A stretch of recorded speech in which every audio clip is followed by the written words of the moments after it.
Hi, this is Dr. Kimberley Linert, author of Visualizing Happiness in Every Area of Your Life and host of this podcast, Incredible Life Creator. And today I have with me Miss Andrea Clare. Hey, Andrea. Hi there, Kimberley. Good to be here. Yes, and you hear the accent all the way from UK. So Yeah. excited to have you. And just so people know you, I'm going to go ahead and just read your bio. So, Okay. Andrea Clare is a 59-year-old artist and mom of 3 humans and 3 dogs, as well as having extensive life experience, including firsthand experience of neurodiversity. She is a qualified FE teacher and, after 20 years in training and development, finally discovered her real passion 2 years ago, art, and has undertaken a large number of pet portrait commissions since. However, she's not just an artist. She is the menopause artist. She helps women understand and navigate their menopause journey using the healing power of art. After a horrendous perimenopause experience 10 years ago, when perimenopause wasn't a thing and she was simply medicated for depression, she made it her mission to empower women with information so that their menopause experience is easier. At the same time, she allows them to take time out for themselves to get creative and practice self love. Andrea does this through her private Facebook information group, her online 8-week program, Menopause Art, and collaborations with other wellness practitioners. She is also co author of Beyond the Ordinary: Discover the Power of Creative and Neurodiverse Women, launching in October 2024. So I would love to hear your story because I have never heard of a menopause artist. Yeah, I'm definitely taking a slightly different approach to the menopause to a lot of the people that the coaches that are out there, because menopause is such a big thing in the UK, and I'm sure it's the same all over the world. Mhm. So yes, but I've not always been an artist, as my bio indicated. Um, I was lucky to have quite a creative mum, but my dad was very much into academia, and unfortunately, he didn't encourage any of my artistic pursuits. So I've followed quite a traditional academic route, got a degree, got a postgraduate teaching qualification, and then I'm actually from England, but I now live in Scotland in Okay. the UK. So when I moved up here, I went into IT training in the corporate world, and I enjoyed my job. I did that for 20 years, but um, deep inside, I've always been an artist. But although I doodled on and off over the years, I didn't realize that that was what I really wanted to do until, as my bio said, until a couple of years ago, when I discovered I was actually quite good at painting pets in watercolor. And I'd never done that before. I'm completely self-taught. And um, I then worked with a business coach, and I thought, right, I want art to be in my future, but it's quite unusual to make a huge amount of money from art. And I thought, what can I do? And it was interesting because towards the end of lockdown, when TikTok was really taking off, I thought, oh, I could go on there and start talking about the menopause, and help other women. But I thought nobody will want to hear about that. how wrong, how wrong I was, because there's loads of people now on TikTok talking about the menopause. Mhm. So I thought, no, I need to help women, empower them with information. And I know how healing art has been for me. Unbeknownst to me, when I was in the perimenopause, I was involved with an art project, and I just felt so calm and more like me when I was doing that. So I know how healing it is, to just take some time out, and even if it's just a simple doodle. Um, so really that's kind of brought me to here. There's been lots of twists and turns along the way. But no, this is what I'm passionate about. Well, I'm passionate about art, but I'm also on a mission to help as many women as I possibly can, so that they don't have the experience that I had. Yeah. So, when you started going through, first of all, what are some of the symptoms, or what were you experiencing? What do you mean when you talk about this perimenopausal? Yeah. So, I mean, back 10 years ago, we weren't talking about the menopause to the extent that we are now, and there had not been any mention of perimenopause. So I went through a really dark period in my life. I was very, very depressed. And I also my I was experiencing horrendous memory loss, and brain fog. I didn't know at that time that's what was happening to me.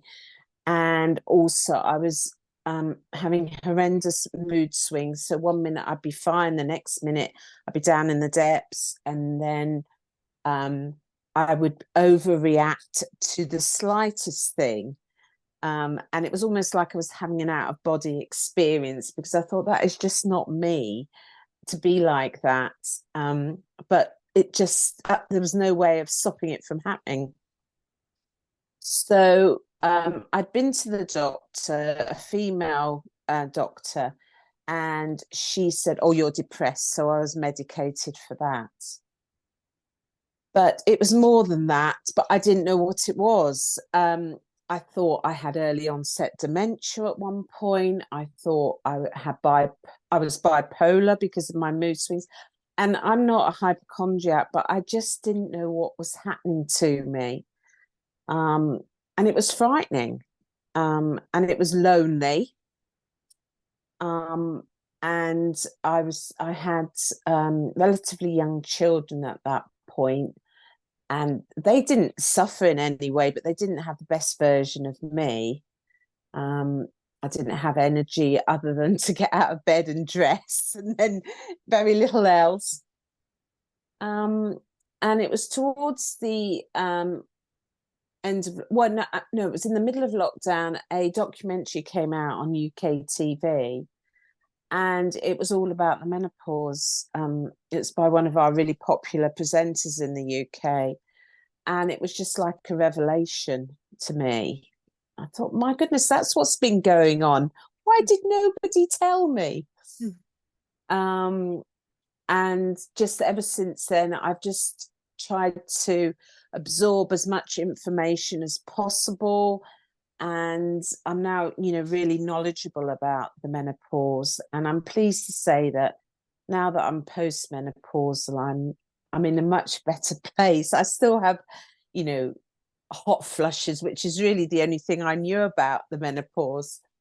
And I do have occasions where I forget things, and my um, my memory's a bit fuzzy, but oh goodness, so much better, and loving life. So I'm a beacon of hope to any women who are really, really struggling. So yeah, that's the experience I had, and I'm sure that that's not uncommon.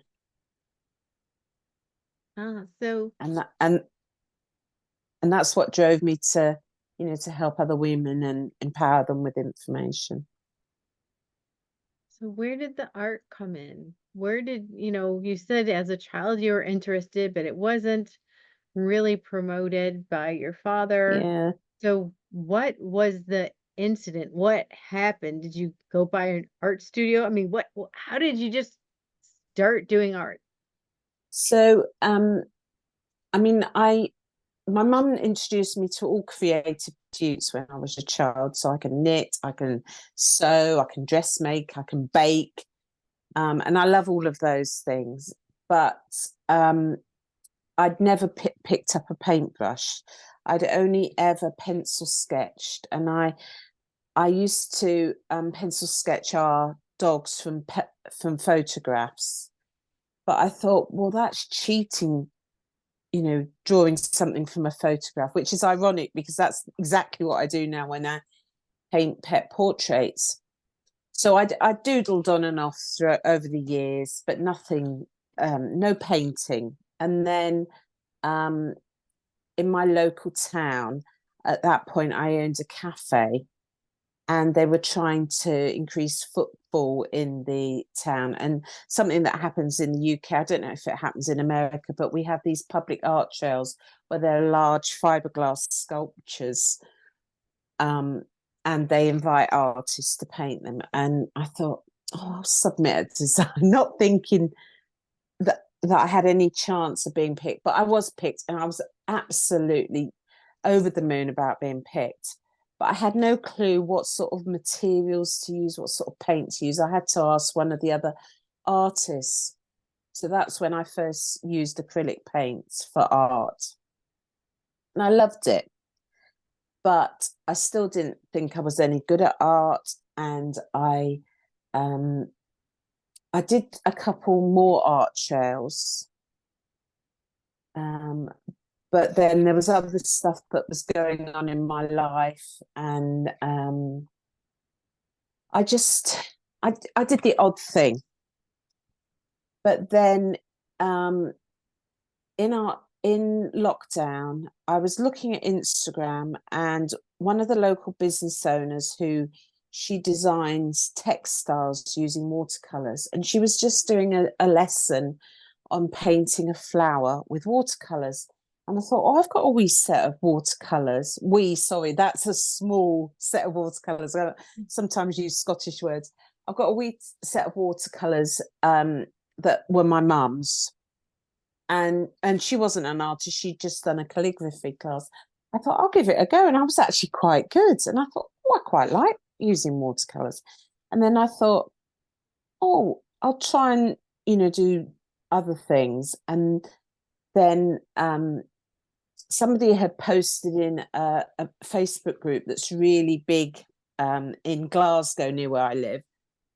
And she said she wanted a photograph of her terminally ill dog taken, and also she wanted a spa day for it. And I thought, I need to paint that dog. Mm-hmm. So I did. And I gave it to the lady as a gift. And since then, I've painted quite a number of dogs and cats and horses and guinea pigs. So that's how my business, which is called Sasha Friends. Sasha was the name of the original dog that I painted. So that's how that started. But other things happened in my personal life around about that time. And I also realized that I wasn't going to make my fortune from pet portraits, because I don't charge a huge amount for them, because I get so much enjoyment out of painting them, and I see so much joy brought to people who receive them that, for me, that's payment enough. I do, I still charge something. And I've gradually developed my style. I use watercolors for pet portraits, but then I use acrylic paint for other things. So that's kind of been my artistic journey. And as I say, it's very ironic that I now paint from photographs, but all my other artwork is original. Right. So how did you combine the menopause in the art? Well, I started to work with a creative business coach, and it was just like magic, really, that it suddenly all fell into place. And I thought, from my my training background, I'm very good at writing courses, and I thought, yeah, I know that art is very powerful, because it's used to heal people in lots of different situations.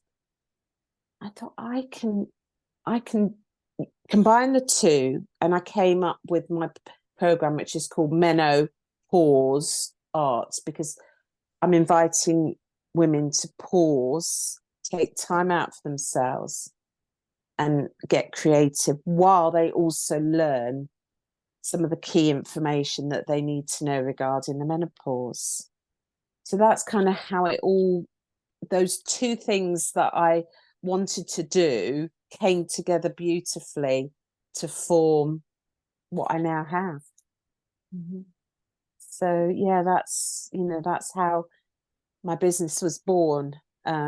It's a combination of me creating commissions, but then also the other big part is menopause art. Right. So, how would you do this? Do you have them come? In the United States, we have these things called like sip and paint. You come with your friends and you bring whatever drink you want, and everyone paints the same thing. I mean, Yeah. how are you doing classes like that? Are you working with people one on one? Well, I've got a combination of things that I offer. I've got an 8-week online program, which is there's online workbooks that people can go through, which introduce them to different things related to art. But we also have a weekly art tutorial, and we create 2 canvases. One of which is I call it the menopause mandala, because I am a mandala artist. And then we also create another canvas with a flower. So we do it step by step together. Because I say to people, you don't have to have any artistic ability. It's about you taking time out. I will guide you through, and you will feel proud of your creation at the end of it. So I've got that. I also have that as a standalone program. So if people don't want to work with me online, they can actually follow through the materials themselves and create the art. And I do work with other people who are in the wellness space and do face-to-face sessions with women. But I'm also inviting. I can I can have a maximum of 2 people in my art shed. I'm inviting people along to work with me on a 1-to-1 or a 1-to-2 basis. But I have plans to have more face-to-face interaction, because I've been used to that in my 20-year career, and the energy in the room, even amongst menopausal women who are notoriously lacking in energy. Mhm. It's just great to have that interaction and to be able to talk about your experiences together, and at the same time, experience the power of getting creative. So yes, so my the way that I work with women is evolving to suit them, so yeah, that's how I work with people. Mhm. So really, you kind of reinvented yourself in the last 2 years. Oh, for sure. I mean, my marriage broke down in 2018 unexpectedly, and it has been a very difficult period. Probably because in the middle of that we had lockdown as well in the UK, and so yes, it's been there's been lots of twists and turns, like I say. And the person that I was in 2018 is very different to the person that I am now. I'm a totally different person, very, very happy and fulfilled and excited about the future and loving what I do as well. Mhm. Wonderful. So if someone is in the middle of this menopause and they're having these experiences and feeling misunderstood and lonely, and Mhm. what would be some of your best advice for them? My best advice would be, you're not alone. You're not the only one.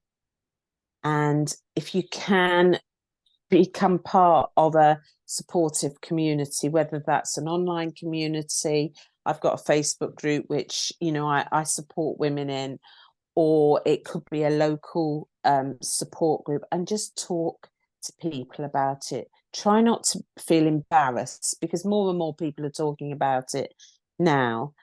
And the big thing is to get informed. So if you are going to speak to your health professional, you have the knowledge that potentially you may find yourself being better informed than they are. I don't know how it is in the US, but certainly in the UK, our general practitioners, who are our doctors that we would go to in the first instance, they have very little training on the menopause, although things are improving.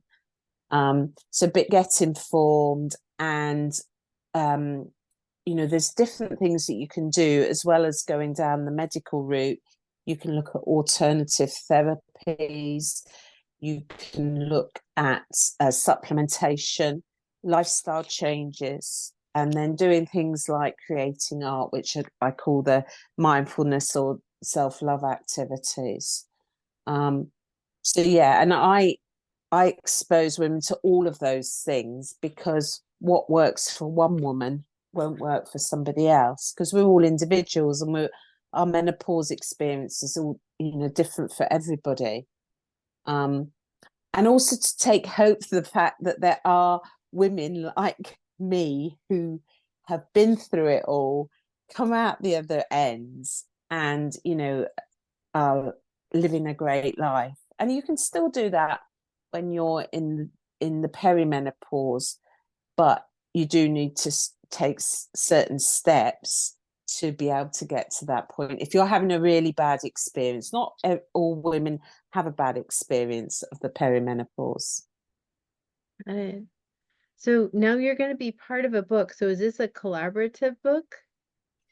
Yes. So the creative business coach that I work with, she's written 30 chapters for the book. She's written the bulk, sort of the theoretical part of the book. And then I'm one of 30 creatives who've written a chapter that will be slotted in between the other the main bulk of the book. And yes, so that's been a great experience. I've always kind of known that I would write a book at some point.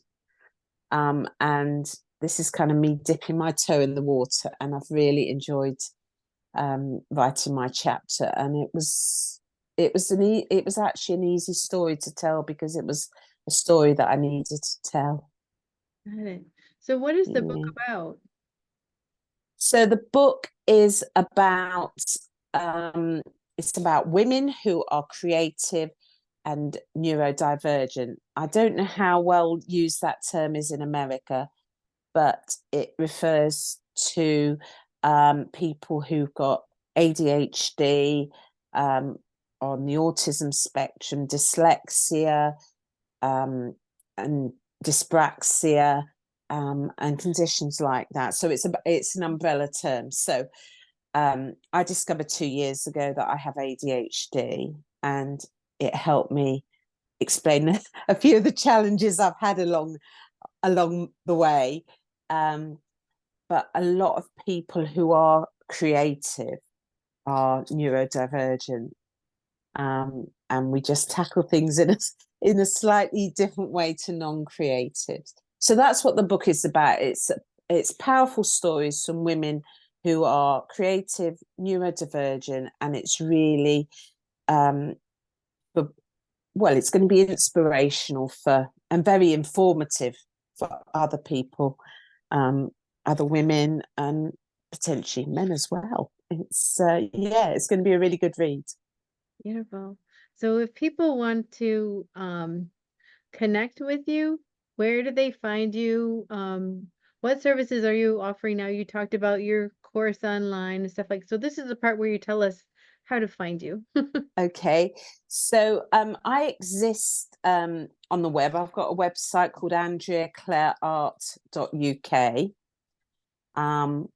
And I work mainly on Facebook.